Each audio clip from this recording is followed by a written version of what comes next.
Bonjour à chacune et à chacun. Aujourd'hui, nous allons parler d'un sujet spécial, mais un sujet qui touche ou touchera un jour ou l'autre chacun d'entre nous. En effet, je voudrais vous parler donc de Dieu, mais de Dieu et les idoles.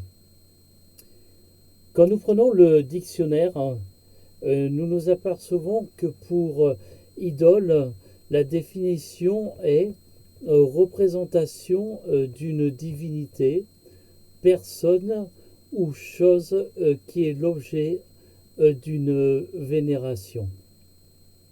Voilà ce qu'est la définition du mot idole dans le dictionnaire. Prenons la Bible et allons directement dans le deuxième livre donc de la Bible dans l'Ancien Testament, le livre de l'Exode au chapitre 20 et au verset 4. Donc je cite Tu ne feras point d'image taillée, ni de représentation quelconque des choses qui sont en haut dans les cieux, qui sont en bas sur la terre et qui sont dans les eaux plus bas que la terre. L'explication simple de ce verset, Dieu nous interdit de faire des images taillées et de s'en servir pour adorer. Nous avons en effet pas besoin de croire en Dieu sans s'adresser à des statues, à des idoles ou tout autre objet, car les statues représentent des personnes qui sont mortes, mais qui ne sont pas ressuscitées.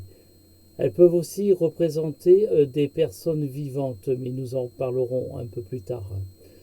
Toujours dans le livre de l'Exode, au chapitre 20 et au verset 23, nous pouvons lire Vous ne ferez pas de Dieu en argent et en or pour me les associer.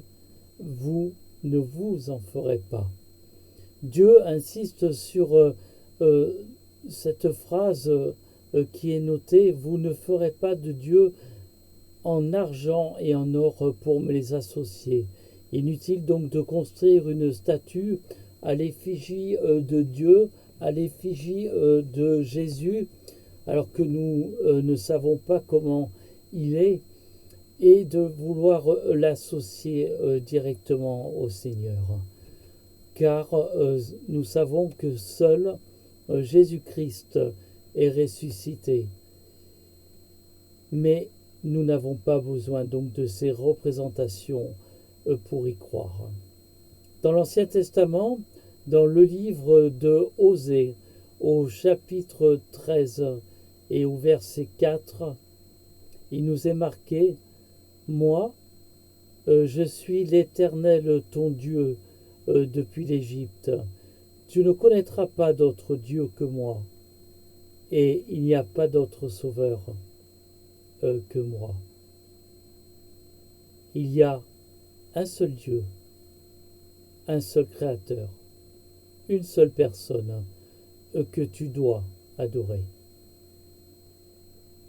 Je vais citer aussi un verset qui est très dur dans le livre du Deutéronome et qui nous dit donc au chapitre 6 et au verset 15 Car l'Éternel ton Dieu est un Dieu jaloux au milieu de toi. La colère de l'Éternel ton Dieu s'enflammerait contre toi et il t'exterminerait de dessus la terre. Donc c'est des paroles qui sont dures, mais des paroles nécessaires pour bien comprendre les conséquences si on adore des idoles. La différence aussi entre Dieu et les idoles se trouve par exemple dans le livre d'Ésaïe, toujours dans l'Ancien Testament, au verset 18 du chapitre 44. Donc Dieu nous parle des idoles en nous disant ils n'ont ni intelligence ni entendement, car on leur a fermé les yeux pour qu'ils ne voient point. Et le cœur est aussi fermé pour qu'ils ne comprennent point. En effet, ces idoles n'ont pas d'intelligence, n'ont pas d'entendement. Ces idoles de pierre, ces idoles en plâtre ne voient pas, elles n'ont pas de cœur, elles ne comprennent pas. Dieu est vivant et Dieu comprend. Si nous suivons en effet la voie d'adorer tout et rien en même temps, nous aurons à coup sûr une cécité spirituelle. Attention aussi aux idoles de chair que nous avons, car en effet il est facile de chuter en adorant telle ou telle star de la chanson, du cinéma, du sport et d'autres choses.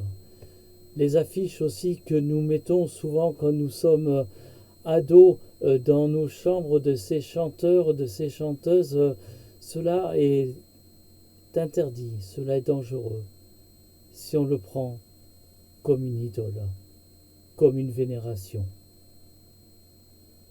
Je me rappelle une phrase qui est passée au journal, à la télé, et qui disait donc après la mort de Johnny Hallyday, quelqu'un disait je suis athée, mais là j'ai perdu mon Dieu. Réfléchissons à ces paroles. Je suis athée, mais j'ai perdu mon Dieu. Quelle parole, quelle déception. Alors comment faire si on ne peut pas adorer des idoles? Tout simplement en adorant par la foi. En adorant par la foi l'invisible qui est bien réel. Pour cela, je te conseille d'aller à la vidéo précédente après donc et de visionner la vidéo qui s'intitule Par la foi. Adorer Dieu, cela doit être aussi un acte que tu dois faire, mais un acte personnel.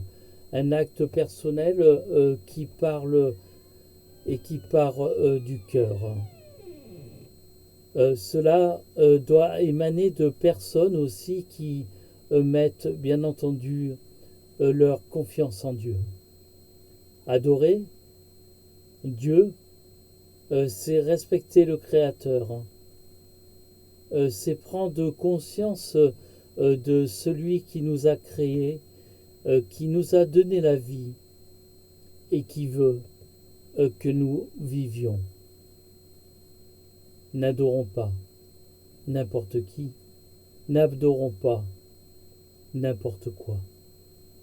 Je voudrais terminer en vous citant quelques versets dans le livre de Jérémie au chapitre 10, où en effet donc il y a une belle explication par rapport aux idoles, mais une belle explication aussi par rapport à Dieu. Donc je cite Jérémie au chapitre 10, car les coutumes des peuples ne sont que vanité. On coupe le bois dans la forêt, la main de l'ouvrier le travaille avec la hache. On l'embellit avec de l'argent et de l'or. On le fixe avec des clous et des marteaux pour qu'il ne branle pas. Ces dieux sont comme une colonne massive et ils ne parlent point.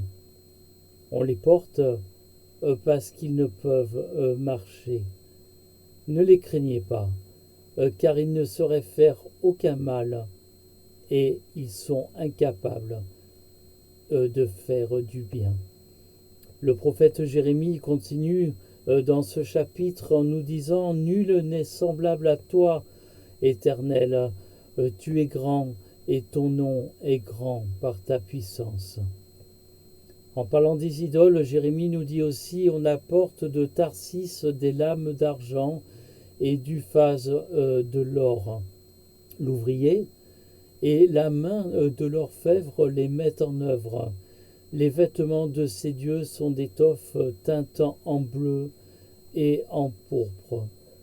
Tous sont l'ouvrage d'habiles artisans. C'est un travail qui est magnifique. Mais l'Éternel est Dieu en vérité.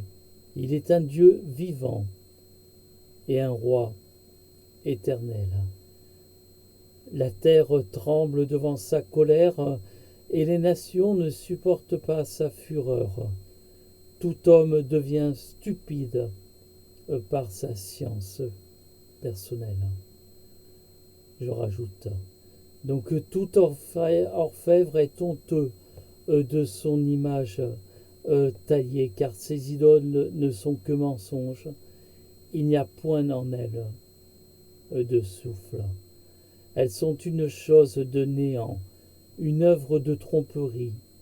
Elles périront quand viendra le châtiment de notre Seigneur.